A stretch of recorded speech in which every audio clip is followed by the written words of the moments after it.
સર્વે વાલા મુક્તો, પહેલો તો આપણો એક ધ્યેય ફિક્સ થવો જોઈએ,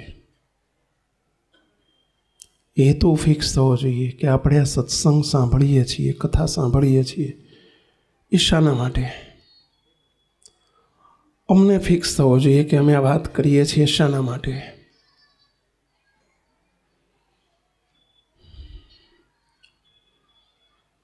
બંનેના જવાબમાં એક જ જવાબ છે, મહારાજને રાજી કરવા માટે. નહીં તો રસ્તો ફંટાઈ ગયો કહેવાય. અમે જો તમારી ઉપર ઇમ્પ્રેશન ઊભી કરવા માટે જો બોલાતું હોય, અંદર ઊંડે પણ એ ભાવ રહેતો હોય કે આપણે વાત કરીએ ને બધા આપણને વખાણે, બધાને ગમે, તાળી પાડે, સમજી લેવું કે વક્તા કોઈ પણ હોય, શાસ્ત્રી હોય, વિદ્વાન હોય, પંડિત હોય, સંત હોય, ભક્ત હોય, એનો રસ્તો ફંટાઈ ગયો કહેવાય.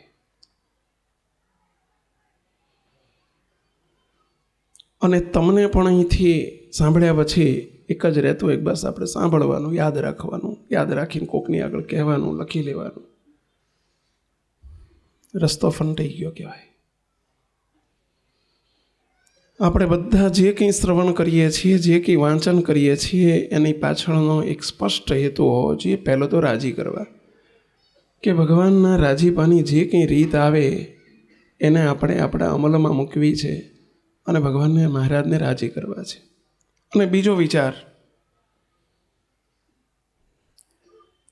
પાછા વળવાનો વિચાર અવશ્ય હોવો જોઈએ કે હું જે કંઈ શ્રવણ કરું છું એમાં જે કંઈ મારી ભૂલ થતી હોય, મારી ક્ષતિ થતી હોય, જે વાત આવે એમાં મારે બીજાનો કોઈ પ્રસંગ આવે, બીજોનો કોઈ દ્રષ્ટાંત આવે, દ્રષ્ટાંતને મારે મારી સાથે કમ્પેર કરવું છે, મારા જીવન સાથે કમ્પેર કરવું છે. નાના તમે હતા ત્યારે દાદીમાં તમને વાતો કહેતા, નાના નાના હોય બાળકોને વાર્તાઓ કહે. છોકરાને વાર્તાઓ બહુ ગમે. એક હતો રાજા ને એક હતી રાણી, એક હતો ચકો ને એક હતી ચકી, આવી બધી વાતો તમે સાંભળ્યા હશે. પછી છેલ્લું વાક્ય હોય, પછી ખાધું પીધું લહેર કરી. ખબર છે વાર્તાનું છેલ્લું વાક્ય આવું હોય. એ વાર્તાઓ બાળકોને મનોરંજન માટે હોય છે. અહીં જે વાત કે પ્રસંગો કહેવામાં આવે કે જે કંઈ સાંભળીએ એ માત્ર મનોરંજનનો હેતુ નથી, પાછા વળવાનો હેતુ છે. આપણે પાછા વળવાનું છે.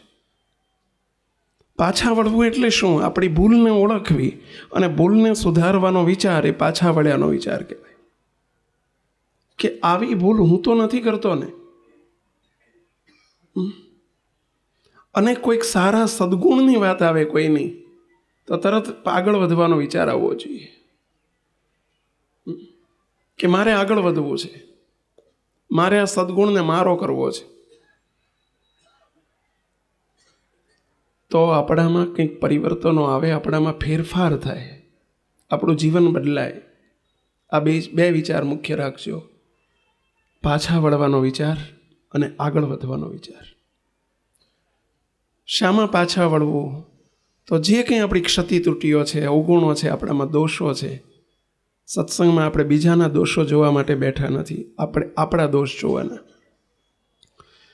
ઇવન તો અહીં બેઠા છીએ આપણે, તમે તમારા ઘરને, પરિવારને, પરિવારના સભ્યોને પણ આપણે ભૂલી જવાના. જ્યારે કોઈ પણ વાત આવે, આ વાત મારા ધર્મપત્નીને લાગુ પડે છે એ વિચાર નહીં કરવાનો. એ સત્સંગીની રીત નથી. આ વાત મારા ભાઈને લાગુ પડે છે, જે હોત તો સારું, આ આપણે કોરા રહી જઈશું. એ વાત આપણે આપણી ઉપર લીધી ન કહેવાય. આ વાત મારા માટે જ થાય છે અને મારે મારા દોષ સાથે આ વાત, કોઈક સારા કોઈના ગુણ હોય તો એને કમ્પેર કરો.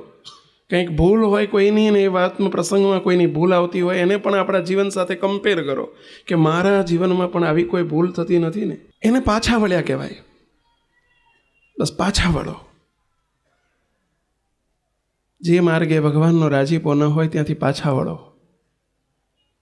આપણા જીવનનું લક્ષ્ય છે મહારાજને, મોટા સંતોને રાજી કરવા છે. એ જેમાં જેમાં રાજી ન હોય ત્યાંથી પાછા વળી જાઓ. જેમાં રાજી હોય એમાં આગળ વધો. બસ આ વિચારથી આપણે શ્રવણ કરજો એવી સૌને વિનંતી કરું છું. અરે આપ વચનામૃત વાંચતા હોય, વાત વાંચતા હોય, જે કંઈ વાંચતા હોય, તો એમાં વિચાર આવવો જોઈએ સેવક ઘણી વખત કહે છે તમે ટીવી ઉપર ન્યૂઝ સાંભળતા હોય અને ન્યૂઝમાં તમને એટલું સાંભળવા મળે કે તમે ઘાટલોડિયા વિસ્તારમાં રહેતા હોય ને એવું સાંભળવા મળે ઘાટલોડિયા વિસ્તારમાં ગઈકાલે એક સાથે રાત્રિના સમયે રાત્રે 15 ઠેકાણે ચોરીના બનાવ બન્યા. આટલું તમે સાંભળો તરત પાછા વળી જાઓ છો. શું પાછા વળો છો? સવારમાં તરત જ એને અમલમાં મૂકો છો, ઘરમાં સૂચના આપી દો છો, ગઈકાલે રાત્રે આપણા વિસ્તારમાં 15 ચોરી થઈ છે, ધ્યાન રાખજો. જો આ પાછા વળ્યા કહેવાય. એને આપણે આપણી ઉપર લઈ લીધા, એ ન્યૂઝને સમાચારને આપણે આપણી ઉપર લઈ લીધા અને આપણે તરત પાછા વળી ગયા, તરત એનો અમલ કર્યો. આપણે પણ જે કંઈ વાંચીએ, જે કંઈ સાંભળીએ, આવા વિચારથી સાંભળવું તો આપણું જીવન બદલાય, આપણું જીવન પરિવર્તન થાય. નહીંતર આપણે જેવા છીએ એવા જ રહેવાના, વર્ષો સુધી સાંભળ્યા કરીએ તોય. સદગુરુ ગોપાળન સ્વામીની વાતોમાં એક અદ્ભુત વાત આવે છે. વાત નાનકડી છે પરંતુ આપણા જીવનને એટલી બધી ટચ કરનારી છે. સંતો, હરિભક્તો આપણા બધા માટે બહુ જ મહત્વની વાત છે.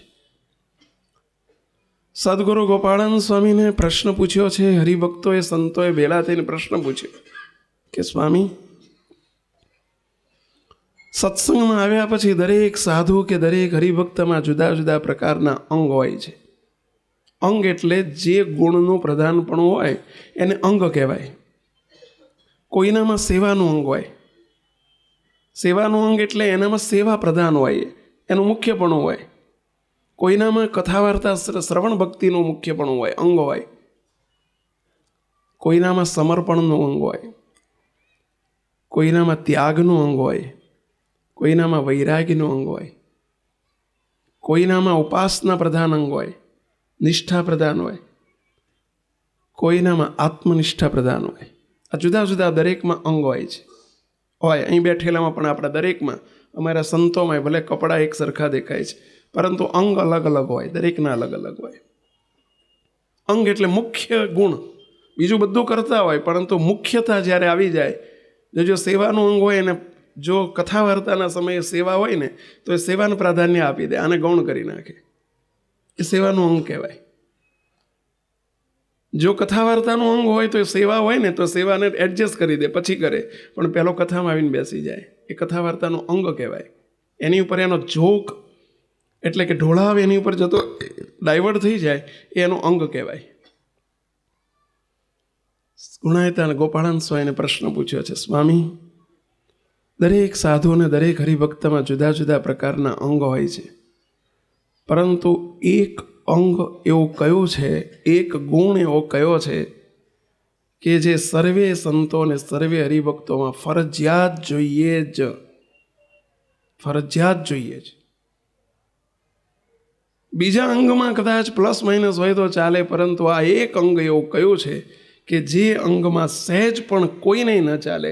સંતોમાંય તે એમાં માઇનસ ના ચાલે, સહેજ પણ ઢીલાશ ન ચાલે, હરિભક્તોમાંય ન ચાલે.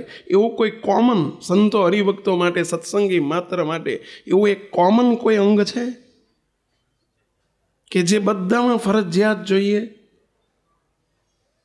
આવો પ્રશ્ન સદગુરુ ગોપાળન સ્વામીને પૂછ્યો છે. અને એ વખતે ગોપાળન સ્વામીએ જે જવાબ આપ્યો, એક જ શબ્દમાં સ્વામી બોલ્યા. સ્વામી કે સમજણનો અંગ. કયો શબ્દ વાપર્યો સ્વામી? સમજણનો અંગ ફરજિયાત જોઈએ, દરેકમાં જોઈએ. અને પછી સ્વામી શું બોલ્યા છે સાંભળજો. સ્વામી કે જેનામાં સમજણનો અંગ ન હોય એને જરૂર વિઘ્ન આવી જાય. આ સ્વામીના શબ્દો છે. જરૂર વિઘ્ન આવી જાય સત્સંગમાં, એને જરૂર આજે નહીં તો કાલે, કાલે નહીં તો પરમ દિવસે જરૂર વિઘ્ન આવે. પછી સ્વામી આગળ બોલ્યા, સમજણ વિનાનો સત્સંગ એ પાયા વગરનો સત્સંગ કહેવાય. સ્વામી આવું બોલ્યા, સમજણ વગરનો સત્સંગ એ પાયા વગરનો સત્સંગ કહેવાય. જેમ મકાન હોય ને મકાનમાં ગમે એટલા માળ ઉપર બનાવીએ પરંતુ નીચે પાયો જ મજબૂત ન હોય તો એ મકાન ક્યારે પડી જાય કાંઈ ખબર ના પડે. પાયો મજબૂત જોઈએ, બેઝ, એનો બેઝ મજબૂત જોઈએ. અને બેઝ જેટલો મજબૂત હોય એટલી બિલ્ડિંગ સલામત રહે. એમ સત્સંગ રૂપી બિલ્ડિંગ એટલી સલામત રહે કે જેટલો સમજણ રૂપી પાયો, બેઝ મજબૂત હોય. સત્સંગમાં આવીને સમજણ દ્રઢ કરવી, હવે પ્રશ્ન એ થાય કે સમજણ કોને કહેવાય? પછી સ્વામીની વાતમાં આગળ આવે છે, પરંતુ થોડું એનું આપણે વિવરણ કરીને વાત કરીએ છીએ. સ્વામીની વાત ટચુકડી છે, બહુ નાનકડી છે. સ્વામી મોટા પુરુષો હંમેશા બોલે ઓછું અને એમાં મર્મ બહુ હોય. તમે જોજો વકીલો બધા કોર્ટની અંદર 2 કલાક 4 કલાક 15 5 10 વર્ષ સુધી આર્ગ્યુમેન્ટ્સ કરતા હોય, પણ જજનું જજમેન્ટ તો 5 મિનિટમાં 2 મિનિટમાં આવી જાય. એવું જોઈએ ને પહેલાં. માથું દુખતું હોય, માથું આવડું મોટું જ, પણ એની ગોળી કંઈ આવડી મોટી ના હોય. ગોળી તો આવડી જ હોય. તાળું આવડું મોટું હોય, પણ એની ચાવી કેવડી હોય? પહેલાં આવડી જ હોય. એમ મોટા પુરુષોના વચન છે ને એવા નાનકડા જ હોય, પરંતુ એમાં પછી આપણે સમજવાનું છે. સ્વામી આટલું જ બોલ્યા, સમજણ વગરનો સત્સંગ એટલે પાયા વગરનો સત્સંગ. સમજણનો અંગ ફરજિયાત જોઈએ. પહેલું સમજણ કોને કહેવાય? અને બીજો પ્રશ્ન, સમજણ કેવી કહેવાય? સમજણ કેવી હોવી જોઈએ? આ 2 જવાબ આપણા ચાલી રહ્યા છે. થોડુંક આગળનું રેફરન્સ કરીને આપણે આગળ વધવું છે આજે. સમજણ કોને કહેવાય? સમજણનો પહેલાં તો મિનિંગ શું? આપણે સમજણ કંઈક જુદી સમજતા હોય છે. આપણે સમજણ એટલે શું? નોલેજને આપણે સમજણ સમજતા હોઈએ છીએ, કે આપણામાં જે નોલેજ હોય, જે આપણે જાણતા હોય, એને આપણે સમજણ માનતા હોઈએ છીએ. નહીં, બંને તદ્દન ભિન્ન વસ્તુ છે. એ નોલેજ છે, સમજણ નથી. જે વસ્તુ આપણા ઉપયોગમાં સમયે આપણા ઉપયોગમાં આવે એનું નામ સમજણ. જે જ્ઞાન આપણા ઉપયોગમાં સમય આવે, આપણા પોતાના ઉપયોગમાં આવે, એનું નામ સમજણ. ભલે ગમે એટલું જ્ઞાન હોય, પરંતુ જો આપણા ઉપયોગમાં ના આવે, આપણે બીજાને ઉપદેશ આપી શકતા હોઈએ, બીજાને આપણે વક્તા પદે બેસીને કહી શકતા હોઈએ આમ કરવું, આમ કરવું, આમ કરવું, પરંતુ એ જ્યારે પોતાના ઉપયોગમાં ના આવે તો એને માત્ર જ્ઞાન કહેવાય, નોલેજ કહેવાય, સમજણ ના કહેવાય. સમય એ જાણપણું, એનું નામ સમજણ. ટૂંકોને ટચ અર્થા સમય એ જાણપણું રે, એનું નામ સમજણ. કોને? પોતાને. પોતાને ખ્યાલ આવે કે હું જે કરું છું ખોટું કરું છું, ભૂલ કરું છું. બીજાને ભૂલ સમજાવી એ તો બહુ સહેલી છે, પરંતુ પોતાની ભૂલને ઓળખવીને પોતાની જાતને સમજાવીને બહુ કઠણ છે. Two difficult. સ્વામી એના અનુસંધાનમાં બોલ્યા છે, ગુણાયતાન સ્વામી. સ્વામીની વાતમાં એક બહુ સરસ વાત આવે. સ્વામી કે બીજાને સમજાવવાનો જેટલો આગ્રહ હોય છે, એટલો જો પોતાને સમજાવવાનો થઈ જાય તો કાંઈ સમજવાનું બાકી જ ના રહે. બોલો. અને સનાતન સત્ય છે. આપણે બીજાને સમજાવવા માટે બહુ જ ઉત્સુક હોઈએ છીએ, આમ કરવું જોઈએ, આમ કરવું જોઈએ, આમ કરવું જોઈએ, પરંતુ પોતાની જાતને જ્યારે સમજાવવાનો પ્રશ્ન આવીને ઊભો રહે ને, ત્યારે આપણે ફેલ જતા હોઈએ છીએ, નાપાસ થઈ જતા હોઈએ છીએ. એવાયપીનો કેમ્પ ચાલતો હતો ને એમાં સેવકે બધાને એક સજેશન કર્યું કે ભાઈઓ, તમારે બધાએ અમારી એક સેવા કરવાની છે. તમને એક કે 2 ફેમિલી આપવામાં આવે છે. તમને અહીંથી રીતસર એડ્રેસ, ફોન નંબર બધું આપી દેવામાં આવે કે જે ફેમિલીનું અમારી પાસે લિસ્ટ છે, કે જેના પરિવારમાં આત્મીયતા નથી, જેના પરિવારમાં સંપ નથી, 2 માણસ વચ્ચે સંપ ના હોય, 2 ભાઈ વચ્ચે ના હોય, માતા પિતા વચ્ચે ના હોય, ભાઈ વચ્ચે ના હોય, આવું જે પરિવારની અંદર કુસંપ છે, આત્મીયતા નથી, એવા પરિવારનું લિસ્ટ અમારી પાસે આવ્યું છે અને અમારે તમને એક 2 ફેમિલી દત્તક આપવા છે. શાના માટે? કે તમારે બંને માણસોએ ત્યાં જવાનું, મહિને તમારે 2 કલાક કાઢવાના, એ ઘેર જવાનું, અંદર કૌંસમાં બ્રેકેટ ઇન્ટુ બ્રેકેટ લખેલું હશે કે શું પ્રોબ્લેમ છે, કોની વચ્ચે પ્રોબ્લેમ છે, આવું લખ્યું હશે. તમારે 1 કે 2 ફેમિલી, જેને 1 ફેમિલી લેવું હોય તો આ સ્લીપ આપવામાં આવે છે, એમાં તમે 1 ફેમિલી લખજો, 2 લખજો, તો તમને એડ્રેસ, ફોન નંબર આપી દેવામાં આવશે.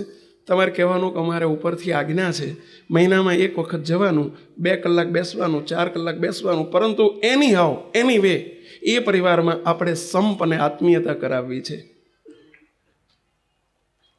આવો પ્રોજેક્ટ કીધો અમે વિચાર્યો છે ને તમારે આટલું કરવાનું. ચલો, કેટલા રેડી છે અમારી આ સેવા કરવા માટે, અમારી આજ્ઞા માનવાની છે? બધાએ આંગળી ઊંચી કરી. લગભગ 250 મુક્તો બેઠા હતા, બધાએ આંગળી ઊંચી કરી કે ચલો આજ્ઞા છે, તમે કરવા તૈયાર છે. કીધું બોલો 2 ફેમિલીવાળા કેટલા? તો એમાંથી લગભગ 80% 2 ફેમિલી પસંદ કર્યા, 20% 1 ફેમિલીનું પસંદગી કરી. ઠીક.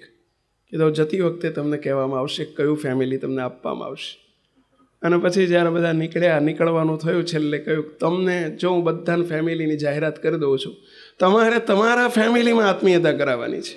બીજાનું ફેમિલીમાં નહીં. તમારે તમારું પોતાનું જ ફેમિલી, એમાં આત્મીયતા કરાવવાની છે. બોલો કેટલા તૈયાર છે? બધી આંગળીઓની છે. એનું કારણ શું કહેશો? અન્યને ઉપદેશ આપવો બહુ સહેલો છે, બીજાને આત્મીયતા કરાવવી બહુ સહેલી છે. પોતાને આત્મીય થવું અને પોતાના પરિવારમાં પોતાને સમજવું, કારણ કે ત્યાં ઘસારો આવે છે, ત્યાં કંઈક જતું કરવાનું થાય છે, ત્યાં જ કસોટી છે. બાકી બીજાને ઉપદેશ આપવો તો બહુ ગળ્યો છે ભાઈ, બહુ મીઠી વસ્તુ છે. એ તો અહીં વર્તવાની વાત આવે છે, ત્યાં ઉપદેશ આપવાની વાત આવે છે. મોટા સંતો એટલે કહેતા, કહેણી મિશ્રી ખાંડ હે રેણી તાતા લો. સરસ આ પંક્તિને સમજો બરાબર હો. કહેણી મિશ્રી ખાંડ હે રેણી તાતા લો. કહેણી કહે અને રેણી રહે એવા વીરલા કોક ભાઈ, એવા વીરલા કોક. સમજ્યા?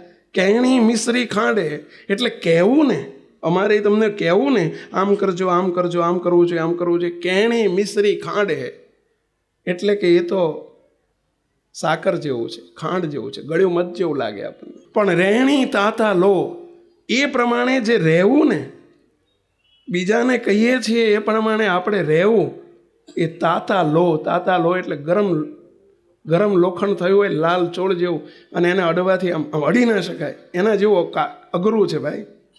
કહેણી કહે અને રહેણી રહે એવા વીરલા કોક. કહેણી કહે એટલે જે પ્રમાણે કહે ને એ પ્રમાણે રહે, એને વીરલા કીધા છે. એવા કોક હોય છે. મુક્ત આ સંપ્રદાય આપણો સ્વામિનારાયણ સંપ્રદાય વર્તનનો સંપ્રદાય છે. શ્રીજી મહારાજ કહેતા અમને સંતોને પણ, અને અમને પણ બાપજી અનેક વખત આ વાત કહે, સંતો આપણી વાતો વર્તન વાતો કરે એવા થજો, આપણું વર્તન વાતો કરે એવા થજો. બાકી વાતોથી પરિવર્તન નહીં થાય, વર્તનથી પરિવર્તન થશે. તમને વિનંતી કરીએ છીએ મુક્તો, સમજણ આનું જ નામ, કે જે સમયે પોતાને જાણપણું આપી શકે એનું નામ સમજણ. આપણે બધી જાણકારી તો હોય છે, વી નો એવરીથિંગ, આપણે બધું જાણીએ છીએ, પરંતુ કરવાનું આવે ને ત્યારે આપણે કરી નથી શકતા. એ સમજણનો અભાવ કહેવાય. બીજાને સમજાવી શકીએ છીએ, પોતાને નથી સમજાવી શકતા. એ સમજણ નથી, એ નોલેજ છે. જોજો આપણે ઘણી વખત કોઈ વાત ચાલુ થાય ને એટલે તરત કે આ તો મને ખબર છે. ખબર તો ઘણી છે, પણ સમયે ખબર રહેતી નથી, એ મુશ્કેલી છે. ખબર આપણને બધી છે, વર્ષોથી સત્સંગમાં બેસીએ અને વાતો સાંભળીએ એટલે ખબર તો બધી હોય, પરંતુ સમયે ખબર રહેતી નથી, એની મુશ્કેલી છે. અને એ જ સમજણ, સમયે ખબર રહે એનું નામ સમજણ. સ્વામી એમ કહે છે કે સમજણ વગરનો સત્સંગ એ પાયા વગરનો સત્સંગ છે. બસ અહીંયા આપણે સમજણ દ્રઢ કરવા બેઠા છીએ. કેવી સમજણ હોવી જોઈએ? સંતોને હરિભક્તોમાં પહેલી સમજણ ફરજિયાત જોઈએ. નોલેજ ફરજિયાત નથી કીધું, જ્ઞાનનો ઢગલો જોઈએ એવું નથી કીધું. જ્ઞાનથી વર્તન નહીં બને ક્યારેય, એકલું જ્ઞાન વર્તન સુધી નહીં પહોંચે. સમજણ વચ્ચેનું એક સ્ટેપ છે, જ્ઞાન અને વર્તનની વચ્ચેનું સ્ટેપ છે સમજણ. અને સમજણ કરવી ફરજિયાત છે. અને સમજણ કેવી હોવી જોઈએ? પ્રશ્ન આપણો એ છે. સમજણ એટલે શું? તો સમયે જાણપણું રહે એનું નામ સમજણ. હવે સમજણ કેવી હોવી જોઈએ? પહેલી સમજણ સત્સંગમાં આવ્યા પછી, હું કશું જ નથી, માય સેલ્ફ ઇઝ ઝીરો. આ સમજણ તમામ સંત અને તમામ હરિભક્તને ફરજિયાત જોઈએ. હું કંઈક છું એ જ મોટામાં મોટી ગેરસમજ. સત્સંગમાં આવ્યા પછી આ સમજણ ફરજિયાત કરવી પડે કે હું કશું જ નથી, બસ હું સૌનો દાસ છું માત્ર. ગમે તેવી પદવી હોય આપણી, ગમે તેવી મોટી પ્રતિષ્ઠા હોય, ગમે એટલો પૈસો હોય, ગમે એટલી સંપત્તિ હોય, ભગવાનના દરબારમાં આવીએ આપણે આ વિચાર સાથે આવવાનું, કશું જ નથી. હું ભગવાનના સંતોનો, હરિભક્તો સૌનો દાસ છું. આપણા માવતર છે નરેન્દ્રભાઈ મોદી, કદાચ ભલે ભારતના વડાપ્રધાન છે, પરંતુ એમના માતા પાસે જાય, હીરાબા પાસે જાય ને, ત્યાર તો એ દીકરા થઈને જ જાય. હું એ વખતે હું કશું જ નથી, એ વાત એમને દ્રઢ કરવી જ પડે કે એની આગળ હું કંઈ નથી. પોતાની સત્તા અને પોતાની સ્ટેટસને બાજુ મૂકી જ દેવું પડે. એમ પહેલું સત્સંગમાં સંતોએ નરિભક્તોએ આપણે બધાએ આ વિચાર, આ સમજણ દ્રઢ કરવી પડે. હું લખપતિ છું, હું કરોડપતિ છું, હું ટ્રસ્ટી છું, ને હું સંત છું, ને અમારામાં પાછા ભેદ હોય, હું મહંત છું, હું કોઠારી છું, બધું ભૂલવું પડે. સંપ્રદાયમાં, સત્સંગમાં આ બધા બાંધના છે. હું કશું જ નથી, હું સૌનો દાસ છું. બસ આ વિચાર પહેલો જોઈએ. નહીતર જે હુંકાર છે એ મારી નાખે, જરૂર વિઘ્ન આવે. સ્વામી એમ બોલ્યા છે કે જો સમજણ દ્રઢ નહીં હોય તો જરૂર વિઘ્ન આવે. આજે નહીં તો કાલે જરૂર વિઘ્ન આવે. અને ઘણાને આવી ગયા છે, બહુ આવી ગયા છે. ભૂતકાળમાં પણ આવે છે ને વર્તમાનમાં પણ આવી જાય. પોતાના જ્ઞાનનું પ્રભુત્વ હોય, પોતાની આવડતનું પ્રભુત્વ હોય, પોતાની સ્કિલનું પ્રભુત્વ હોય, અને એનું જે માન રહી જતું હોય, હું કંઈક છું, મારી નાખે, ખતમ કરી નાખે. બહુ ધ્યાન રાખો મૂકતો. અમારા સંતોમાં વિઘ્ન આવ્યા છે. બોલો, સાધુ હોય, વર્ષોના જૂના સાધુ, વિઘ્નો આવ્યા છે. હરિભક્તોમાં કેવા વિઘ્નો આવ્યા છે. ટોપ ઉપર બેઠેલા સીધા તળિયે જતા રહ્યા છે. બોલો, આ એક સમજણ નહોતી. જ્ઞાન તો પુષ્કળ હતું, બહુ જ્ઞાન હતું, પરંતુ આ એક સમજણ દ્રઢ ન થઈ. હજારોને ઉપદેશ આપનારા ફેંકાઈ ગયા. તો એક બહુ અદ્ભુત પ્રસંગ અમારા સંતોની શિબિરમાં અમે બહુ વિવરણ કરતા હોઈએ. સંતોનો છે, એક હરિભક્તોનો આપણે કહીએ. હુંકાર ક્યાં લઈ જાય છે. સ્વામિનારાયણ ભગવાન જ્યારે મનુષ્યોને મનુષ્ય રૂપે દર્શન આપતા, અને એ વખતનો એક પ્રસંગ, શ્રીજી મહારાજ પાસે સોરઠના એ વખતે હાલાર દેશ, જામનગર જિલ્લો એટલે હાલાર દેશ કહેવાય. જામનગર જિલ્લો આખો હાલાર દેશ કહેવાતો. સોરઠ એટલે જુનાગઢ જિલ્લો આખો સોરઠ કહેવાય, અને આ બાજુનો બધો હાલાર કહેવાય. જામનગર જિલ્લાના 7 સંતો મહારાજની હયાતીમાં બહુ મોટા મોટા સંતો થઈ ગયા. 7 સંતો કે જે જામનગર જિલ્લામાં હાલારમાં પ્રગટ થયા. અવરબાવમાં નિષ્કુળાનંદ સ્વામી શેખપાટ હાલાર કહેવાય. ગુણાયતાન સ્વામી ભાદરા હાલાર કહેવાય. અક્ષરાનંદ સ્વામી અલૈયા મોડા હાલાર કહેવાય. સચ્ચિદાનંદ સ્વામી હાલાર કહેવાય. આ બધા હાલારમાંથી પ્રગટ થયેલા સંતો હતા. 7 સંતો હતા, જે મોટા મોટા નંદ સંતોમાં, જે બહુ ટોપ ઉપર બેઠેલા સંતો હતા. મહારાજના 500 પરમહંસમાંના. શ્રીજી મહારાજ હાલારમાં પધાર્યા છે, અને મહારાજ ભાદરા પધાર્યા છે. ભાદરામાં વસરામ સુથારના ઘેર પધારેલા. ગુણાયતાન સ્વામી મૂળજી શર્મા પણ ભાદરામાં પ્રગટ થયેલા, અને મહારાજ વસરામ સુથારના ઘેર બિરાજ્યા છે. અને એ વખતે નજીકમાં જ અલૈયા મોડા ગામ આવ્યું. અલૈયા મોડા, અત્યારે અલૈયા બાડા કહેવાય છે. અત્યારે મોડામાંથી બાડા થયું છે.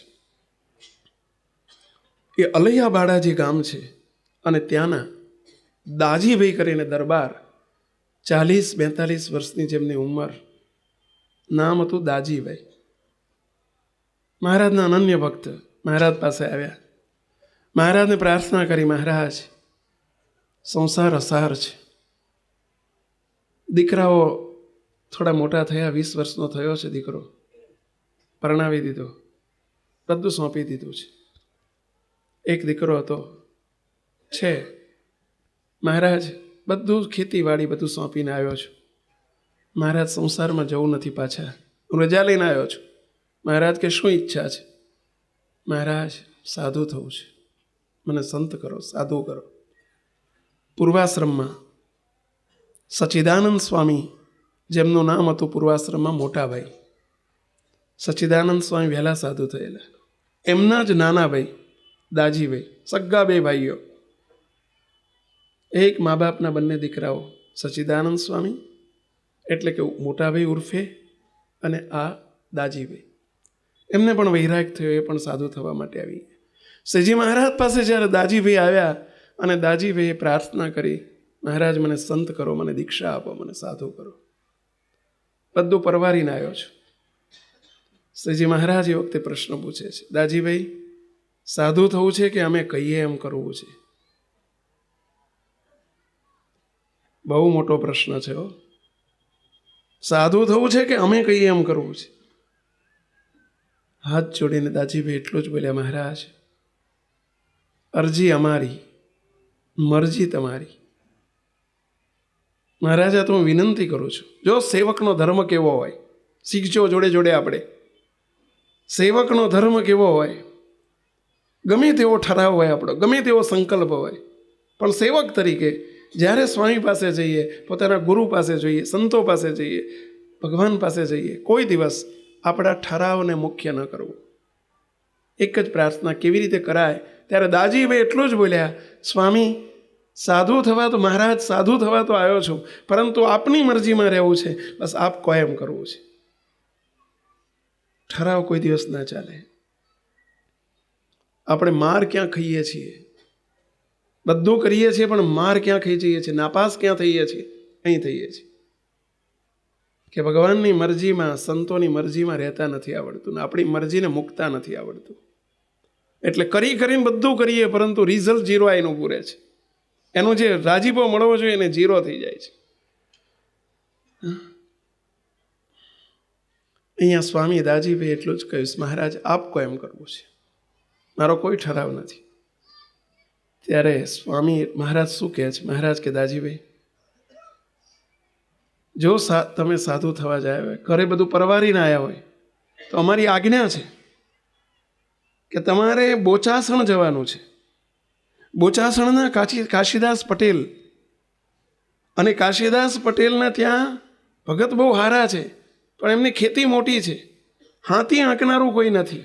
હાથી એટલે સમજ્યા ને, ગામડામાં પહેલાં સાતી કહેતા, હળ આંકનારું કોઈ નથી.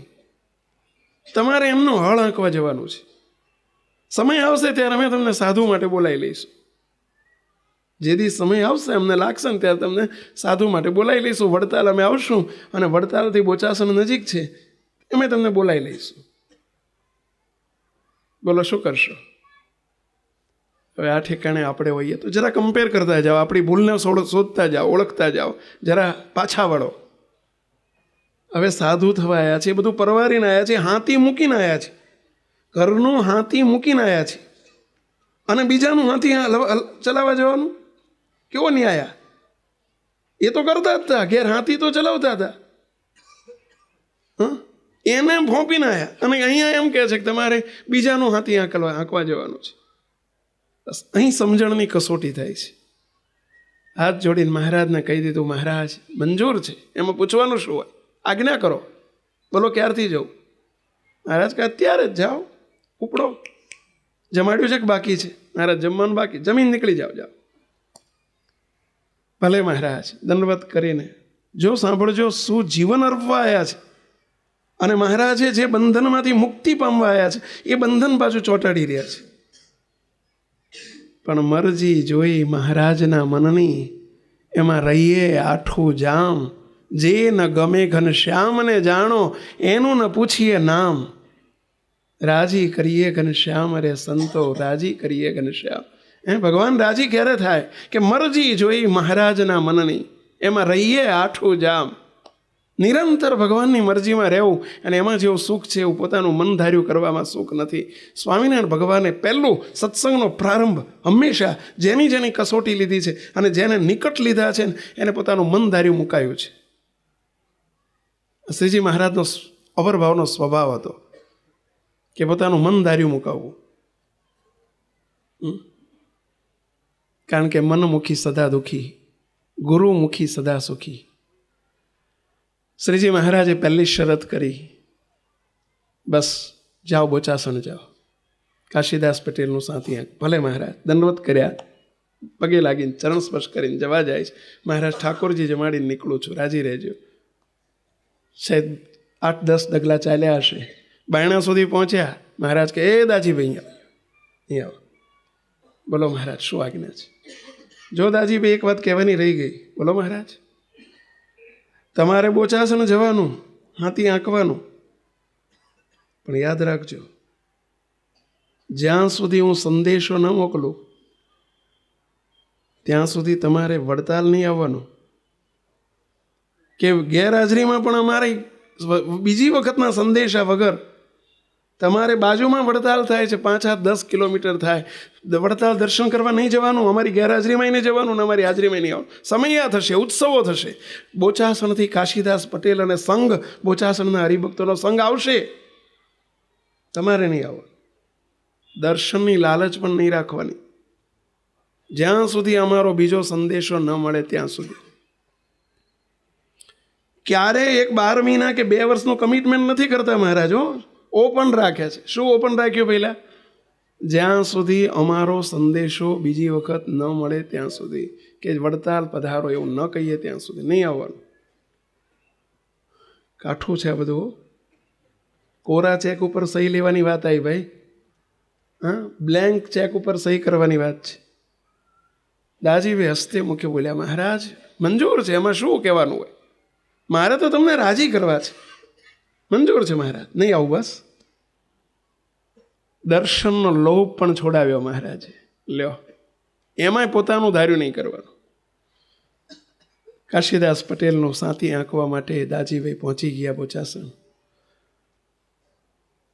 ખૂબ પોતાનું ઘર માનીને ખેતી કરવા માંડી. નથી કંટાળો, નથી સહેજ પણ જાકારો, સહેજ જાપારો, કશું નહીં. બસ મહારાજની આજ્ઞા છે, ગરદણી થઈને સેવા કરજો, કરવા માંડી. 12 મહિનામાં 12 સમયા થાય વડતાલમાં. મહારાજના દર વખતે સંદેશા આવે. કાશીદાસ પટેલ મુખ્ય કહેવાય, સત્સંગનો થાંભલો હતા બોચાસણના. કાશીદાસ પટેલ સંગ લઈને આવજો, 12 વખત આવે. ઘરમાંથી શેઠ જાય, કાશીદાસ પટેલ જાય, ગામમાંથી હરિભક્તો જાય, એક જ ના જાય. કોણ ના જાય? પેલા દાજીભાઈ. નજર ક્યાં હતી દાજીભાઈની? મહારાજને રાજી કરવા છે, મહારાજનું વચન લોપવું નથી. અને એમ ને એમ 12 મહિના વીતી ગયા, 2 વર્ષ વીતી ગયા, 5 વર્ષ, 7 વર્ષ, અરે 12 વર્ષ. કેટલા વીત્યા? 12 વર્ષ સુધી દર્શન નથી કરી શક્યા. બાજુમાં છે ને દર્શન નથી કર્યા.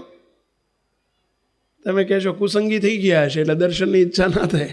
અરે કુસંગી નહોતા, સારામાં સારા સત્સંગી હતા. અંદર એક જ ઝંખના હતી. કઈ ઝંખના? રાજી કરવા છે, બસ રાજી કરવા છે. આજ્ઞાનો લોપ કરીને હું રાજી નહીં કરી શકું, મારે તો એમની મરજીમાં રહેવું છે. 12 વર્ષ સુધી દર્શનની વગર, બોલો, બધા જાય ને પોતે ન જાય. કે કાશીદાસ પટેલ ઘણી વખત કે ચલો, કે તમે દાજીભાઈ તમે અમારી સાથે ચલો, હું મહારાજને પ્રાર્થના કરી લઈશ તમારા માટે અને હું લાગવગ કરીશ, ચલો તમે. દર્શન વગર તમારેથી રહેવાય છે કેમ? નહીં, મારા માટે દર્શન કરતા મહારાજની મરજી અધિક છે.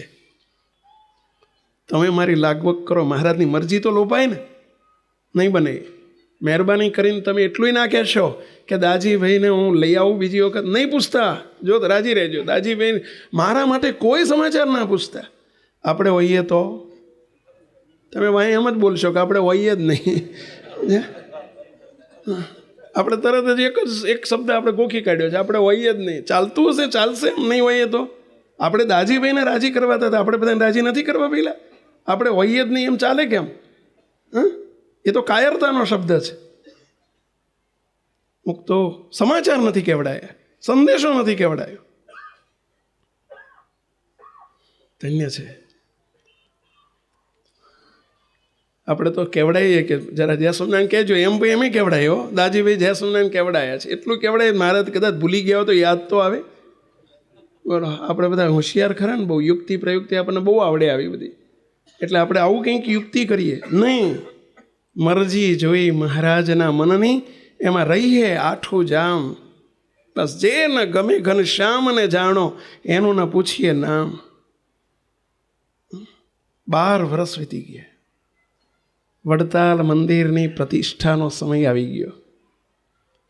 સંપ્રદાયનું સૌથી મોટામાં મોટું જો કોઈ મંદિર હોય તો વડતાલનું મંદિર. બ્રહ્માનંદ સ્વામીએ વડતાલનું મંદિર કર્યું, 9 શિખરનું મંદિર કર્યું. સંવત 1882નો કારતક સુધી 12નો દિવસ આવ્યો. મહારાજે ધામધૂમથી આખા ચરોતરમાં, પહેલ વહેલું, અને ચરોતર જોબન પગીનું ચરોતર કહેવાતું. અને જોબન ભગત થયા પછી જોબન ભગત અને બ્રહ્માનંદ સ્વામી સંયુક્ત પ્રયાસથી કેટલા વિરોધો અને વંટોળોની વચ્ચે ભવ્ય મંદિર તૈયાર કર્યું અને એની પ્રતિષ્ઠાનો દિવસ નક્કી થયો. ગામો ગામ આખા ચરોતરમાં ઘેર ઘેર પત્રિકાઓ પહોંચાડી. શું કાશીદાસ પટેલના ઘેર પત્રિકા નહીં આવી હોય? અરે મહિના પહેલાં જવાના હતા, આખું ગામ મહિના પહેલાં જવાનું હતું. પ્રતિષ્ઠા છે, આવો મોટો સમયો છે, ઈચ્છા ના થાય? દાજીભાઈએ વિચાર પણ કર્યો નહીં. બધાને કે તમે જાઓ, માને બસ મારો ભાગ રાખજો, સમૈયામાં મને ભેળો રાખજો, હું અહીંયા બધું સાચવીશ. મહારાજની આજ્ઞા નથી એ થઈ હજુ. મહારાજ ભૂલી ગયા હશે તો આ વિચાર નથી હો. મહારાજને સંભાળી તો આપીએ. આવડો મોટો સમય આખી દુનિયા જાય, આખું ચરોતર જાય ને હું બેહી રહું? કોઈ વિચાર નહીં, બસ મરજી જોઈ મહારાજના મનની, એમાં રહીએ આઠું જા. ધન્ય છે. પ્રતિષ્ઠા પતી ગઈ. ધામધૂમથી હાથ દાડાનો સમયો મહારાજે કર્યો. લાખો હરિભક્તો આવ્યા. મહારાજે ખૂબ ખૂબ આશીર્વાદોની હેલી વરસાઈ. પોતાનું હરિકૃષ્ણ મહારાજનું પોતાનું સ્વયં પોતાનું સ્વરૂપ મહારાજે સૌ પ્રથમ જો ક્યાંય પધરાયું હોય તો વડતાલમાં પધરાવ્યું. શ્રીજી મહારાજનો સંકલ્પ સાકાર પોતાનો કર્યો. મંદિર તૈયાર થઈ ગયું, પ્રતિષ્ઠા થઈ ગઈ. સમયો સાંજે પૂરો થયો. બધા આવીને મહારાજને પૂછે, મહારાજ આ પહેલું મંદિર, આવડું મોટું મંદિર, ચરોતર જેવો સુખી દેશ, અને એનું મંદિર થયું. મહારાજ એના મહંત પદે કોને નિમણૂક કરશો? મહારાજ કે પ્રતિષ્ઠા પતી જવા દો, બીજા દાડે આ પ્રોજેક્ટ હાથ ઉપર લેવાનો છે. પ્રતિષ્ઠા સાંજે પતી ગઈ. બીજે દિવસે બધા સંતોને કહેવડાવી દીધું, આવતીકાલે સવારે બધા 11 વાગે હાજર થઈ જજો. તમામ સંતો આવતીકાલે મહંતની નિમણૂક કરવાની છે. અમારો પહેરેલો, કંઠમાં પહેરેલો પ્રસાદીનો હાર અમારે મહંત પદ જેને આપવાનું હશે એને પહેરાવી દઈશું. રાત્રે મહારાજે બોચાસણ સમાચાર માણસ મોકલ્યો. કાશીદાસ પટેલના ઘેર દાજીભાઈને સમાચાર મોકલ્યા, ચિઠ્ઠી લખીને, દાજીભાઈ આવતીકાલે સવારના 6 વાગે વડતાલ પહોંચાય એમ કરો. અર્જન્ટ અમારે તમારું અગત્યનું કામ છે. દાજીભાઈને સંદેશો મળ્યો, રાજીના રેડ થઈ ગયા. 12 વર્ષથી દર્શન નથી થયા. જેમ તરસ્યાને પાણી મળે ને એમાં અતિશય તરસ લાગી હોય ને પાણી મળે, કેટલો રાજી થઈ જાય. ભૂખ્યાને ભોજન મળે ને કેટલો રાજી થઈ જાય. રાજીના રેડ થઈ ગયા. સવારના વહેલી સવારે આવીને ઊભા રહી ગયા. બોલો મહારાજ. મહારાજ જો પરવાર્યા નહોતા. મહારાજને અક્ષરવડીની બહાર આવીને રાજીના રેડ. ક્યારે મહારાજ બહાર આવે ને દર્શન થાય? મહારાજે મુક્તાનંદ સ્વામીને કહી દીધેલું, મુક્તાનંદ સ્વામી સવારના 6 વાગે એક સંતને દીક્ષા આપવાની છે, તૈયારી રાખજો. બધું ગોઠવીને બધું તમે જો યજ્ઞકુંડ ને બધા મહારાજે બધું બાજોટ ને પેલું બધા પૂજાપોન બધું તૈયાર રખાયેલું. બધા કે મહારાજ કોણ છે? આવવાના 6 વાગે. સવારમાં દાજીભાઈ આવ્યા. શ્રીજી મહારાજે બધું સ્થાપન બાપન બધું કમ્પ્લીટ તૈયાર રાખેલું. મહારાજ કે દાજીભાઈ સાધુ કરવાના છે. વાળંદને બોલાવી રાખેલો. શાના માટે? પહેલાં મુંડન કરવા માટે, થોભા ઉતરાવવા માટે. બોલો 12 વર્ષ ટ્રેનિંગ આપી દીધી હતી. હા, જે આપવાની હતી ને. બોલો. અને શ્રીજી મહારાજે સવારના 6 વાગે નહીં પાર્ષદ, નહીં સાધક, નહીં પાર્ષદ, કોઈ સ્ટેપ નહીં, સીધા સાધુ કરી દીધા. અને સ્વામીએ, મહારાજે એમનું નામ પાડ્યું અક્ષરાનંદ સ્વામી. શું નામ પાડ્યું પહેલાં? અક્ષરાનંદ સ્વામી. અક્ષરાનંદ સ્વામીને નામ પાડીને એમને હાર પહેરાવ્યો અને કહ્યું કે આજે તમે બાથમાં ઘાલીને મળ્યા. હવે 11 વાગે પ્રોગ્રામ હતો. શાનો? મહંતની નિયુક્તિ કરવાનો. મુક્તો મહારાજે અક્ષરાનંદ સ્વામી નામ પાડ્યું. મહારાજે ખૂબ રાજી થયા. અક્ષરાનંદ સ્વામી 11 વાગે એક સભા છે એમાં આવીને બેસજો. અક્ષરાનંદ સ્વામી તો 11 વાગે હજારો સંતો બેસી ગયા. બધા સિનિયર આગળ, બધા સિનિયરે સિનિયર એટલે સમજ્યા ને? મુક્તાનંદ સ્વામી, ગોપાળાનંદ સ્વામી, બ્રહ્માનંદ સ્વામી, નિત્યાનંદ સ્વામી, બધા તમે જો બધા મોટા બધા સંતો, પરમ ચૈત્યાનંદ સ્વામી, બધા મોટા જેટલા સિનિયર હતા બધા. હવે આ તો મોસ્ટ જુનિયર અક્ષરાનંદ સ્વામી પાછળ આવીને બેસી ગયા. બધાને ઇંતેજારી છે. શાની? મહારાજ કોને મહંત કરશે? આવા વડતાલ જેવા મંદિરના કોને મહંત કરશે? બધા એને અંદર પેલો હતો કે ચાલો આપણે સિનિયર તરીકે તો આપણો નંબર લાગે. કારણ કે એને વડતાલ જેવું મંદિર અને એમાં આખો ચરોતર જેવો પ્રાંત, જા મહારાજ બધા રાહ જોઈને બેઠા. મહારાજ પધાર્યા અક્ષર ભવનમાંથી. મહારાજ આવીને બેઠા. મહારાજ મુક્તાનંદ સ્વામી પ્રાર્થના કરી આપની જેની ઉપર મરજી હોય એને. અને મહારાજ બધા જોઈ રહ્યા. મહારાજ કે અક્ષરાનંદ સ્વામી ક્યાં બેઠા છે? આવો. અક્ષરાનંદ સ્વામી વાહે બેઠેલા, કારણ કે મોસ્ટ જુનિયર. આજે સવારે જ સાધુ થયા 4 કલાક પહેલાં. તો અક્ષર બધા એને એમ કે મહારાજને પાણી પીવું હશે એટલે અક્ષરાનંદ સ્વામીને યાદ કર્યા હશે. અક્ષરાનંદ સ્વામીને બોલાયા અને મહારાજે પોતાના કંઠમાંથી હાર કાઢી અને મહારાજ ઊભા થઈને અક્ષરાનંદ સ્વામીને પહેરાવી દીધો. મહારાજ કે સંતો, હરિભક્તો, આજથી આ મંદિરના પ્રથમ મહંત અક્ષરાનંદ સ્વામી રહેશે. મોટા મોટા સંતો કે મહારાજ હજુ કાલ હવારે, અરે આજે હવારે સાધુ થયા છે, કાલે હવારે નહીં, આજ હવારે સાધુ થયા છે. એમને વ્યવહારની ખબર ન હોય, અધ્યાત્મ માર્ગે હજુ કાચા હોય, નથી ભણેલા, નથી ગણેલા, અને મહારાજ એમને તમે મહંત કરશો? આવડા મોટા મંદિરના વ્યવહાર કુશળ સંત જોઈએ આમાં. મહારાજ મુક્તાનંદ સ્વામી, બ્રહ્માનંદ સ્વામી પ્રાર્થના કરી, વ્યવહાર કુશળ જોઈએ. આ નાનો વહીવટ નથી, આ તો આવડા મોટા મંદિરનો વહીવટ કરવાનો છે. અને મહંત એમને નિમશો? મહારાજ ઘડતર કરો થોડું અને પછી એમને તમે મહંત કરો. ત્યારે શ્રીજી મહારાજ એટલું જ બોલ્યા, 12 વર્ષ સુધી ઘડતર કરવાનું હતું ને એમ કરી લીધું છે. ગમે એટલા ગુણ હશે ને ગમે એટલી આવડત હશે, ગમે એટલી બુદ્ધિ હશે ને ગમે એટલી સ્કિલ હશે, ગમે એટલી કદાચ કોઈ શાસ્ત્રી હશે ને ગમે તેવા કોઈ વિદ્વાન હશે, પરંતુ જેને એક ગુણ જેને આવડ્યો એ જ અમારી દ્રષ્ટિએ વિદ્વાન છે, એ જ પંડિત છે, એ જ શાસ્ત્રી છે, એ જ મહંત છે, એ જ મોટો છે. કયો ગુણ વહેલા? મરજી જોઈ મહારાજના મનની, એમાં રહીએ આઠું જામ, જે ન ગમે ઘનશ્યામને જાણો, એનું ન પૂછીએ નામ. મહારાજની મરજીમાં રહ્યા 12 વર્ષ સુધી. આ બહુ મોટો ગુણ છે. સંતો કેળવજો આપણે. અમને કદાચ ઓછો વધુ હશે ચાલશે, આપણે નહીં ચાલે. આ ગુણ કેળવજો. શ્રીજી મહારાજે મોટા કોને કીધા અને મોટા કોને કર્યા? આને મોટા કર્યા છે કે જે મહારાજની મરજીમાં નિરંતર જીવન જીવતા હોય, પોતાની મરજીને ડાબી બાજુ મૂકે. હવે આ પ્રશ્ન જ્યારે થયો, બધા તો બેઠા, બધા વાહ વાહ તાળી વગાડી, બધા રાજી થયા, પણ ઘણાને અંદર મુરજાઈ ગયા. અને એમાંય આગળ બેઠેલા બહુ મોટા એક સંત, મોસ્ટ સિનિયર, ગોપાળાનંદ સ્વામી, મુક્તાનંદ સ્વામી, બ્રહ્માનંદ સ્વામી પણ કરતા જૂના, રામાનંદ સ્વામીની વખતના પરમ ચૈતન્યાનંદ સ્વામી, જેમના 3 નામ હતા, 3 નામથી ઓળખાતા: ચૈતન્યાનંદ સ્વામી, શામળિયા ચૈતન્યાનંદ સ્વામી અને પરમ ચૈતન્યાનંદ સ્વામી. મોસ્ટ સિનિયર, બહુ જ વ્યવહાર કુશળ. 40 શિષ્યોના ગુરુ હતા. એમની પાસે 40 શિષ્યો હતા.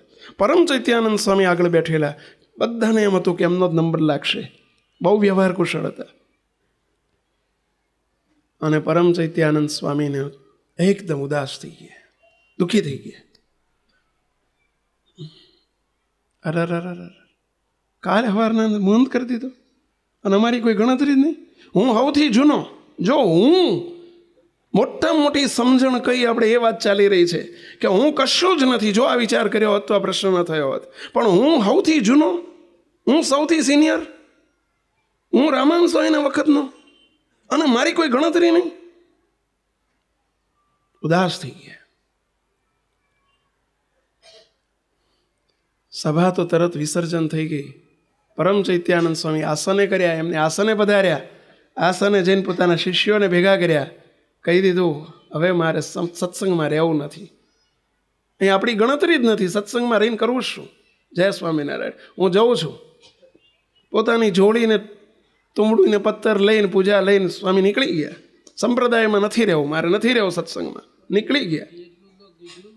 હવે એમની જોડે એમના જે 40 સાધુ હતા, એ 40 સાધુ નહીં, ગુરુની વાંહે જવું પડે. એન્જિન જાય ત્યાં ડબ્બા જાય, એટલે 40 શિષ્યો પણ જોડે જોડે નીકળ્યા. બધા એને અંદર થતું હતું કે સ્વામી ખોટું કરે છે, સ્વામી ખોટું કરે છે. પરંતુ શિષ્ય હતા, ગુરુની પાછળ દોડવું પડે, એટલે ગુરુની પાછળ 40 શિષ્યોય નીકળ્યા. 2, 4, 5 કિલોમીટર ગયા. અંદર પરમ ચૈત્યાનંદ સ્વામીને થોડું રિયલાઇઝ થવા માંડ્યું કે મારું આ માન કહેવાય, મારું અહંકાર કહેવાય, અહંકાર કહેવાય, અને મારા અહંકારે મને મહારાજથી નોખો પાડી રહ્યો છે. મારો અહંકાર મને જુદો પાડી રહ્યો છે, મને અહીંથી રવાના કરી રહ્યો છે. અંદર પોતાની ભૂલ તો ઓળખાઈ, પરંતુ આગળ જઈને એક ઝાડ નીચે, એક ઘટાદાર વડનું વૃક્ષ આવ્યું, એની નીચે બધાને બેસાડ્યા. શિષ્યો, સંતો બેસો. અને પછી બેસીને સ્વામી ઉપદેશ આપે. સાંભળજો સંતો, હું તો મારા માનથી નીકળ્યો છું ને જઈ રહ્યો છું. તમે શું કરો મારી વાય હેરાન થાવ છો? મરી જશો. અનંત કોટી બ્રહ્માંડના ધણી એ છે, તમારા કલ્યાણના દાતા એ છે, હું નથી. જાઓ જાઓ, પાછા જતા રહો, પાછા જતા રહો. તમે સંતોએ કોઈક કહેવા વાળું હશે એટલે ધીમે રહીને કહ્યું કે સ્વામી અમને પાછા મોકલો, તમે હેડો ને, અમને તમે પાછા મોકલો, તમે હેડો ને, આપણે જોડે. હા, પેલું ભણવામાં આવતી ને એક કવિતા, પેલા એક વડને પેલા વડ સળગ્યો અને એ વખતે વડની ઉપર બધી વડવાઈઓ હતી ને બધા પેલા પક્ષીઓ હતા અને એ વખતે બધા સળગ્યા ત્યારે પેલો વડલો કહે છે, વડલો કહે વડવાઈઓ સળગ્યો, ઉડી જાઓ પંખી પાંખ્યું વાળા, હે પંખીઓ તમે બધા ઉડી જાઓ. ત્યારે પેલા પંખીઓ શું બોલ્યા? નહીં, સાથે જ મરશું ને સાથે જ બળશું ને સાથે જ સહેશું ભાઈ, આપણે સાથે જ સહેશું. માટે હવે જોડે જ અમે ચરક્યા છીએ, પક્ષીઓ કે અમે આની પર ચરક્યા છીએ, અમારે આશરો આપ્યો છે અને તમે બળતા હોય ને અમારે ભાગી જવાનું નહીં. પરંતુ અહીં સંતોએ કહ્યું ખરું સ્વામી આપણે જોડે જ જઈએ, જોડે નીકળ્યા છીએ, જોડે પાછા જઈએ. માટે સ્વામી હેડો ને, અમને તમે મોકલ્યો છો, કલ્યાણના દાતા એ છે, ત્યારે તમે સમજો ને જરા. સ્વામી કે હું નહીં આવી શકું, મારો એટલો બધું માં નહીં સુધી ગળા સુધી આવી ગયો છે એટલે હું નહીં આવી શકું, પણ તમને હું કહું છું કે હું તો મરું છું, તમે ના મરશો, માટે મહેરબાની કરીને પાછા જાઓ. પણ નડી ગયો હુંકાર. બીજાને ઉપદેશ તો બહુ આપ્યો હતો ને આપતા હતા, પરંતુ જ્યારે પોતાની નીચે રેલો આવ્યો અને ત્યારે સલામત ન રહી શક્યા. મુક્તો હુંકાર, હું કંઈક છું, મારી નાખે, સત્સંગમાં મારી નાખે. મુક્તો કોઈ દિવસ આ વિચાર ના આવવા દેશો. બે હાથ જોડે વિનંતી કરું છું, સંતો નહીં કરું છું ને તમને નહીં કરું છું, વિનંતી કરું છું, પ્રાર્થના કરું છું. ભાઈ સાહેબ, આપણું કરેલું બધી સાધનાઓ, બધી કરેલી સેવાઓ પાણી થઈ જાય. શું છીએ આપણે? શું છીએ આ ભગવાન પુરુષોત્તમ નારાયણની આગળ? અહીં બેહવાનું ક્યાંથી મળે ભાઈ? એમના જોડામાં બેસવાનું ક્યાંથી મળે? શું છીએ આપણે? ના ચાલે, સત્સંગમાં ના ચાલે. આ સમજણ મોટા મોટી સમજણ છે.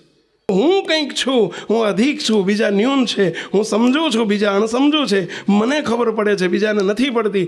આ કુલક્ષણ, આ અણસમજણ મોટા મોટી મિસઅન્ડરસ્ટેન્ડિંગ છે, મોટા મોટું અજ્ઞાન છે, મોટા મોટી રોંગ બિલીફ છે. મુક્તો સત્સંગમાં ના ચાલે, બિલકુલ ના ચાલે, ઘરમાંય ના ચાલે, તમારા પરિવારમાં ઝઘડા થાય છે. શાના થાય છે? આના જ થાય છે. બે જણના અહંકાર ટકરાય છે અને ઝઘડા થાય છે. ભાઈઓ, એ અહંકાર ટકરાય છે એટલે ઝઘડા થાય છે. તપાસજો તમે, ઝઘડાના મૂળમાં તપાસજો, આ જ હશે. મુક્તો સત્સંગમાં ના ચાલે, સત્સંગમાં આવ્યા પછી ના ચાલે આપણે. અને હું હોય ત્યાં હરિ ના હોય, ક્યારેય ના હોય. ભગવાનને હુંને ક્યારેય બનતો નથી, ક્યારેય ન રાખશો. તિલાંજલિ આપજો બસ, સમજણે કરીને કે હું તો દાસ છું, દાસનોય દાસ છું, બસ હું કશું જ નથી. ભલે આપણી પાસે કરોડોના દાન કરવાની મહારાજે આપણને સેવા કરવાની તક આપી હોય, ભલે આપણને ગમે એટલી આવડત, સ્કિલ આપી હોય, બુદ્ધિ આપી હોય, સેવા કરતા હોઈએ, પરંતુ કશું જ નથી. જો વિઘ્ન આવી ગયું, મહારાજ બોલ્યા, ગોપાળન સ્વામી બોલ્યા કે આ સમજણ જો ન હોય તો ગમે ત્યારે વિઘ્ન આવી જાય છે. આ વિઘ્ન આવી ગયું. બોલો, વર્ષો પછી રામાનંદ સ્વામી વખતના મોસ્ટ સિનિયર સાધુ, બોલો, વિઘ્ન આવી ગયું, સત્સંગ છોડીને ગયા. 40 સંતોને પાછા મોકલ્યા, પરંતુ પોતે ગયા. પછી તો આ તો ઇતિહાસ છે. મહારાજે બચાવી લીધા. પછી તો ગયા ધરમપુર, વાંસદા ધરમપુર ગયા. ધરમપુરમાં જઈને કુશળ કુંવરબાઈને સત્સંગ કરાયો અને એમાંય મહારાજે પછી નિમિત્ત કર્યા એમને. અને બધો ઇતિહાસ છે, બાપાની વાતોમાં લખેલો છે આખો ઇતિહાસ. વચનામૃતમાં, લોયાના 3જા વચનામૃતની અંદર પણ ટીકાની અંદર આખો ઇતિહાસ લખ્યો છે પછીનો આખો. પરંતુ વિઘ્ન આવી ગયું. અલૈયા ખાચરનું શું હતું પહેલા? હરિભક્તોમાં જુઓ, કેટલા તમે જ્ઞાની, 147 સમજાવીને સાધુ કરનારી અલૈયા ખાચર, બાળ બ્રહ્મચારી અલૈયા ખાચર. બોલો, જીવનમાં લગ્ન નથી કર્યા, સ્ત્રીનો સ્પર્શ નથી કર્યો, અઘરામાં અઘરું વર્તમાન સહેલું કરી નાખેલું, હજારોને કંઠી બંધાવીને સત્સંગી કરેલા અલૈયા ખાચર. બોલો, માન આવી ગયો, હુંકાર આવી ગયો. શું હુંકાર? હું કથા કરી શકું ને એવી કોઈને ના આવડે. લ્યો, હવે જે કથાથી હુંકાર ટાળવાનો છે એ કથા હુંકાર વધારે. ઓહ, આ તો અજ્ઞાન કહેવાય કે જ્ઞાન કહેવાય? બોલો, મારા જેવી કથા કોઈને ના આવડે. અલૈયા ખાચર સત્સંગમાંથી ગયા છે, ભૂતકાળ કહે છે, આપણો સંપ્રદાયનો ઇતિહાસ કહે છે, વિઘ્ન આવી ગયું છે. મુક્તો હું કશું જ નથી, આ વિચાર સતત રાખજો. અને બીજી સમજણ આપણી જે ચાલી રહી છે, બીજી સમજણ, મારું કશું જ નથી. સમજણ નંબર 1, હું કશું જ નથી. સમજણ નંબર 2, મારું કશું જ નથી. જે આપણે મારું મારું માન્યું છે આપણું અજ્ઞાન છે. મારું ઘર, મારું કુટુંબ, મારો પરિવાર, મારી આવડત, મારી બુદ્ધિ, મારો દીકરો, મારી દીકરી, મારી પત્ની, મારું મારું મારું શું મારું મારું કરીએ છીએ આપણે? કોનું છે? જન્મ્યા ત્યારે શું લઈને આવ્યા હતા મુક્તો? અને મારું હોય તો મારાની જોડે મારું આવવું જ જોઈએ જોડે. મુક્તો શું આવશે? ચલો કહો. કશું નથી આવતું એટલે જ બતાવે છે કે મારું. અરે આ શરીર પણ તમારું નથી ભાઈ, એ તે ભગવાનનું છે માનો ને, એ મૂકીને ચાલ્યું જવાનું છે. શું મારું? અને મારું માર ખવડાવે છે. મારું એટલે મમત્વ. સંપ્રદાયનો, અરે શાસ્ત્ર માત્રનો સાર આટલો કીધો છે. છેલ્લાનું 39મું વચનામૃત ભગવાન સ્વામિનારાયણે છેલ્લાનું છેલ્લું, અંત્યનું છેલ્લું વચનામૃત શ્રીજી મહારાજ બોલ્યા છે, માયા તે કોને કહીએ? દેહને વિશે અહમ બુદ્ધિ અને દેહ સંબંધી પદાર્થને વિશે મમત્વ બુદ્ધિ. એ અહમ અને મમત્વ એ જ મોટા મોટી માયા છે. હું ને મારું એ જ મોટા મોટી માયા છે. એ માયાને ટાળીને ભગવાનમાં પ્રીતિ કરવી એ જ સર્વશાસ્ત્રનો સિદ્ધાંત છે, સાર છે. એ ગોપાળન સ્વામી પણ આ સમજણ બતાવે છે. સ્વામી કે બસ મારું કાઢી નાખો, મારું આ મારું. આપણે વાતે વાતે હું મારું બોલ્યા કરીએ છીએ, પાકું કરીએ છીએ, એને સોલિડ કરીએ છીએ. મુક્તો સમજણ એવી હોય છે, મારું કશું જ નથી. અને જ્યારે કશું જ નથી એવું સમજાશે ત્યારે મુક્તો હરખ અને શોક બંનેમાંથી બાકાત થઈ જઈશું આપણે. હરખ પણ એને લઈને થાય છે અને શોક પણ એને લઈને થાય છે. દીકરાનો જન્મ થાય, મારો દીકરો, અને જ્યારે દેહ મૂકી જાય ત્યારે દુખિયા થઈ જાય છે. એનું કારણ શું? આપણે અનેક વખત બાપજી કહે છે, ઘણી વખત બેંકનો કેશિયર લાખો રૂપિયા રોજ લે છે, કરોડો રૂપિયા રોજ રિસીવ કરે છે અને કરોડો રૂપિયાના પેમેન્ટ કરે છે, પરંતુ છતાંય એને મારું નથી મનાણું ને એમાં. એટલે બોલો નથી એને હરખ થતો. કરોડો રૂપિયા આવે ને તો હરખે નથી થતો, અને કરોડોના પેમેન્ટ કરે ને તો એને દુઃખે નથી થતું. કેમ? મારું નથી મનાણું ને એટલે. વાત સાચી છે ખોટી? અને જો ખિસ્સામાંથી 100 રૂપિયા પડી ગયા હોય, 100 જ રૂપિયા પડી ગયા હોય તો અહીં બોલો હાજે એને હું જમવાનું ના ભાવે, દુખ્યો થઈ જાય. કેમ દુખ્યો થઈ જાય? એમાં મારાપણાની ભાવના આવી ગઈ હતી ને એટલે કે મારા 100 રૂપિયા પડી ગયા. અને ઓલો કરોડો રૂપિયા લોકોને આપી દીધા હોય દિવસ દરમિયાન, ડિપોઝિટો ગઈ હોય તો એને દુઃખ કંઈ નથી, કારણ કે મારા હતા જ ક્યાં. મારું નથી મનાણું એટલે સુખે નથી, દુઃખે નથી.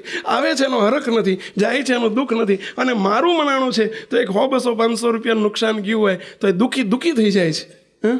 જો આજ આપણને સુખ અને દુઃખ શાનું છે? આનું છે. શાસ્ત્રોમાં આપણા હરિચરિત્રામૃત સાગર અને ભક્ત ચિંતામણીમાં એક અદભુત પ્રસંગ આવે છે. સ્વામિનારાયણ ભગવાન વિચરણ કરતા કરતા નાવડા ગામે પધાર્યા છે. નાવડા, પીપલાણાની બાજુમાં નાવડા ગામ આવ્યું. સૌરાષ્ટ્રની અંદર સોરઠ દેશ કહેવાય ને ત્યાં પીપલાણા, લોજ ને માંગરોળ ને પીપલાણા ને બધા નજીકમાં, અગતરાય ને બધા નજીકમાં ગામ આવ્યા. લોજ માંગરોળ આમ રહ્યું, પણ પીપલાણા અને માણાવદર નજીક આવે, અને એમાં વચ્ચે નાવડા ગામ આવે છે. નાવડા ગામની અંદર એક હરિભક્ત રહેતા, સત્સંગી હતા, નાનકડું ગામ, અને એક બહુ સારા સત્સંગી રહેતા જેમનું નામ હતું ઠક્કર પરિવાર હતો. શું નામ હતું મુક્તો? નથુભાઈ ઠક્કર. એમનું નામ હતું નથુભાઈ ઠક્કર. સુખી હતા, બહુ સુખી હતા. ગામના બહુ મોટા શેઠ કહેવાય. સ્વામિનારાયણ ભગવાનના આશ્રિત હતા. આ નથુભાઈ ઠક્કરને ઘેર બધી સુખ સમૃદ્ધિ હતી, પરંતુ દીકરો નહોતો. અંતરમાં બહુ જ એને દુઃખ રહ્યા કરે, મારા દીકરો નથી.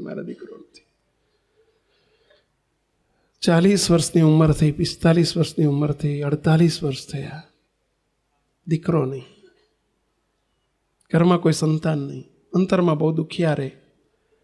એક વખત ગઢપુર પધાર્યા દર્શન કરવા માટે. ઠાકોરજી આગળ બેઠા, ખૂબ રડ્યા. ઠાકોરજીને જરા ખૂબ ઠપકો આપ્યો, હે ભગવાન, મારે કાંઈ જોતું નથી પૈસા, તમારે ઘેર ક્યાં ખોટ છે, એકાદો દીકરો આપો ને. ખૂબ રડીને પ્રાર્થના કરી. સકામ ભક્તિ કહેવાય, પરંતુ સકામ થયા મહારાજ આગળ.